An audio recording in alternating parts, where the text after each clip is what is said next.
నమస్తే. నా పేరు Krishnamraju Vadapalli, president AP editors association. మరికొద్ది గంటల్లో సార్వత్రిక ఎన్నికల ఫలితాలు, వాటితో పాటు ఆంధ్రప్రదేశ్ అసెంబ్లీ ఎన్నికల ఫలితాలు కూడా వెలువడబోతున్నాయి. అయితే ఎగ్జిట్ పోల్స్‌కి సంబంధించి జాతీయ స్థాయిలో మీడియా నిర్వహించిన సర్వేల్లో ఎక్కువ శాతం ఆంధ్రప్రదేశ్‌లో తెలుగుదేశం పార్టీ, జనసేన, బీజేపీతో కూడిన కూటమి గెలుస్తుందని చెప్పి జోస్యం చెప్పాయి. అయితే రాష్ట్ర స్థాయి సర్వేల్లో మాత్రం వైసీపీకి తిరిగి అధికారం దక్కే అవకాశం ఉందని చెప్పి ఆ ఎగ్జిట్ పోల్స్‌లో తేలింది.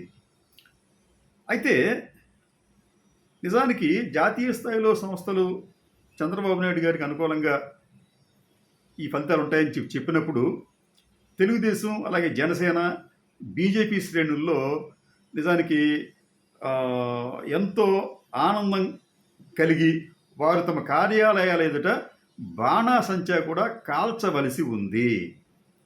చంద్రబాబు నాయుడు గారు అయితే బయటకు వచ్చి ఒక విక్టరీ సైన్ అది అలవాటు చూపించడం, అది చూపించేవారు. ఇంకా లోకేష్ గారు అయితే చూసారా మేము చెప్పిందే జరిగిందని చెప్పి ఆయన అనేవాడు. ఆయన ఆ తర్వాత కొనసాగింపుగా మీ అధికారులకు వచ్చిన తర్వాత మీ సంగతి చూస్తామని చెప్పి కూడా కామెంట్ చేసేవాడు ఆయన. పవన్ కళ్యాణ్ అయితే చూసావా జగన్ నేను చెప్పింది చేశా అని చెప్పి ఏదో గొప్పలు చెప్పినవాడు ఆయన. కానీ వాళ్ళెవరూ కూడా ఎందుకు ఆనందంగా లేరు, ఎందుకు బయటకు వచ్చి ఈ ఫలితాల గురించి చెప్పలేకపోతున్నారు అంటే ఫలితాల గురించి చెప్పాలా అని అనొచ్చు మీరు. చంద్రబాబు నాయుడు గారు 2019 ఎన్నికల సందర్భంగా ఎగ్జిట్ పోల్స్ ఆయనకు వ్యతిరేకంగా వచ్చినప్పటికీ కూడా ఆయన బయటకు వచ్చి వచ్చే ఎన్నికల్లో ఏకపక్షంగా ఫలితాలు ఉంటాయి, గెలిచేది మేమే అని చెప్పడమే కాకుండా ఇండియన్ ఎక్స్ప్రెస్ కథనం ప్రకారం Chandrababu Naidu believes that TDP will win 110 seats in 175 member assembly అని చెప్తూ our seats may even go to 120 to 130 అని చంద్రబాబు నాయుడు గారు చాలా విస్పష్టంగా ప్రకటించాడు ఆయన. అంతేకాకుండా లోక్సభకు వచ్చేటప్పటికి మాకు 18 నుంచి 20 స్థానాల్లో మేమే గెలుపొందుతున్నాం అని చెప్పి చాలా విశ్వాసంతో చెప్పారు. కానీ ఈసారి మరి అటువంటి విశ్వాసం ఏమైపోయింది? ఇప్పటి వరకు కూడా చంద్రబాబు నాయుడు గారు కానీ లేకపోతే కూటమిలోని మిగతా నాయకులు కానీ అవును ఈ ఎన్నికలు ఏకపక్షంగా జరిగాయి, మాకు అనుకూలంగా ఫలితాలు ఉన్నాయి, మాకు ఇన్ని సీట్లు వస్తాయి అని చెప్పి ఎవ్వరూ చెప్పుకోలేకపోతున్నారు. అంటే ఎక్కడో ఏదో వాళ్ళలో సందేహాలు, అనుమానాలు ఉన్నాయేమోననిపిస్తోంది. గెలుపు పట్ల వారికి విశ్వాసం లేదేమో అని అనిపిస్తోంది.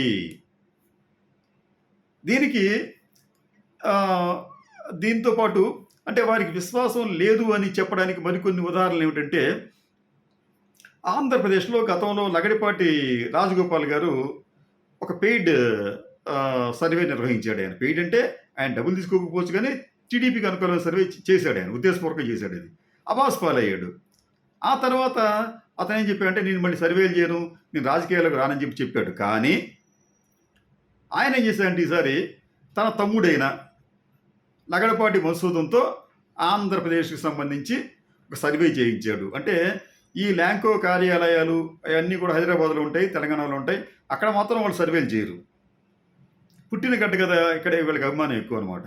అందుకేంటంటే వాళ్ళు ఆంధ్రప్రదేశ్లో ఆయన లగడపాటి రాజగోపాల్ తన సోదరుడు మధుసూదన్ ద్వారా సర్వే చేయించాడు అని చెప్పి ఆయనకు అత్యంత సన్నిహితులుగా ఉన్నవారు స్వయంగా నాకు చెప్పారు. ఈ సర్వేలో ఈ ప్రీపోల్ సర్వేకి వచ్చేటప్పటికి ప్రీపోల్ సర్వేలో చాలా ఖచ్చితంగా మళ్ళీ అధికారంలోకి వచ్చేది జగన్మోహన్ రెడ్డి గారేనన్న ఫలితాలు వెలువడ్డాయి. దాంతో ఏంటంటే వాళ్ళు ఆ ఫలితాలని బయటికి చెప్పడం మానేశారు. ఆ తర్వాత ఎన్నికల తర్వాత కూడా వాళ్ళు ఈ ఎగ్జిట్ పోల్స్ చేస్తే ఆ ఎగ్జిట్ పోల్స్లో కూడా దాదాపు 100కు పైగా స్థానాల్లో జగన్మోహన్ రెడ్డి గారే వైసీపీఏ గెలవబోతోంది అన్న ఫలితాలు రావడంతో జ దానిని ఆ సర్వేని చంద్రబాబు నాయుడు గారి సూచనల మేరకు బయట పెట్టకుండా దానిని దాచివేసినట్లు తెలుస్తోంది. నిజానికి ఈ పోల్స్‌కి సంబంధించి లగడపాటి రాజగోపాల్‌తో పాటు పనిచేసేవాళ్ళు, అంటే ఆయన దగ్గర పనిచేసేవాళ్ళు, వాళ్ళు కూడా తరచుగా నాకు ఫోన్‌లు చేసి ఎన్నొస్తాయి, ఎన్నొస్తాయి, ఎన్నొస్తాయి అని చెప్పి అడిగేవారు. ఆ తర్వాత పోలింగ్ ముగిసిన తర్వాత మళ్ళీ ఎవరో ఒకరు కూడా ఫోన్ చేయట్లేదు. అంటే వాళ్ళలో కూడా ఓ నమ్మకం పోయిందేమోనన్న భావన కలుగుతోంది. చంద్రబాబు నాయుడు గారు నిజంగా ఇటువంటి ఫలితాలు తమకు అనుకూలంగా ఉన్నప్పుడు ఆయన చాలా ఉత్సాహంగా విక్టరీ సైన్ చూపించి మేము ఇన్ని స్థానాల్లో గెలవబోతున్నామని చెప్పి చెప్పలేని ఒక స్థితిలోకి ఎందుకు వెళ్ళారు అన్నదే ఇక్కడ ప్రధానమైన మనం ఒక చర్చగా భావించాలి. అలాగే మీకు ఆలా మస్తాన్ రావుకు సంబంధించిన సర్వేను కూడా బయట పెట్టవద్దు అని చంద్రబాబు నాయుడు గారి మనుషులు ఆయన మీద ఒత్తిడి తెచ్చినట్టుగా కూడా తెలుస్తోంది. అంటే తమకు అనుకూలంగా ఉన్న ఫలితాలు ఉంటే ఓకే, వ్యతిరేకంగా ఉన్న క్రెడిబిలిటీ ఉన్న సంస్థలు చేస్తే అవి బయటపెట్టద్దని చెప్పి చంద్రబాబు నాయుడు గారు ప్రయత్నించారు అంటే ఇక్కడ ఏదో సంథింగ్ జరుగుతోంది.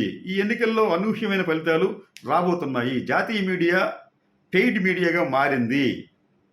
జాతీయ మీడియా అనేది ఒక పెయిడ్ మీడియాగా మారింది. వారి ఎగ్జిట్ ఫలితాలన్నీ కూడా పెయిడ్ ఎగ్జిట్ ఫలితాలుగా మారాయి. వారు జాతీయ స్థాయిలో చెప్పిన కొంతవరకు అంచనాలు వాస్తవాలు అవుతాయేమో కానీ ఈ జాతీయ మీడియా రాష్ట్రాలకు సంబంధించి చేసిన సర్వేల్లో అత్యధికం విఫలమయ్యాయి. కాబట్టి ఏంటంటే అటువంటి మీడియా ఇచ్చిన ఫలితాలను బేస్ చేసుకొని మనం మాట్లాడితే అవాస్ పాలవుతాం అనే భయం కూడా బహుశా చంద్రబాబు నాయుడు గారికి ఉండి ఉండవచ్చు. అందుకనే ఆయన తేలుకుట్టిన దొంగలాగా గమ్మున కూర్చున్నాడు. లేకపోతే ఈ పాటికి బయటకు వచ్చి చాలా చాలా విషయాలు చెప్పేవారు ఆయన. మేము అధికారంలోకి వచ్చిన వెంటనే అది చేస్తాం, ఇది చేస్తాం అని చెప్పి అది కూడా చెప్పేవాడు ఆయన. అట్లాగే ఏమీ చెప్పకుండా ఆయన వెయిట్ చేస్తున్నారు అంటే ఆయన మదిలో కూడా విజయానికి సంబంధించి అనేకానేక సందేహాలు ఉన్నాయేమోననిపిస్తోంది. ఆ సందేహాలు జగన్మోహన్ రెడ్డి తిరిగి అధికారంలోకి వస్తాడనే భయం కూడా చంద్రబాబు నాయుడు గారికి ఉండవచ్చు.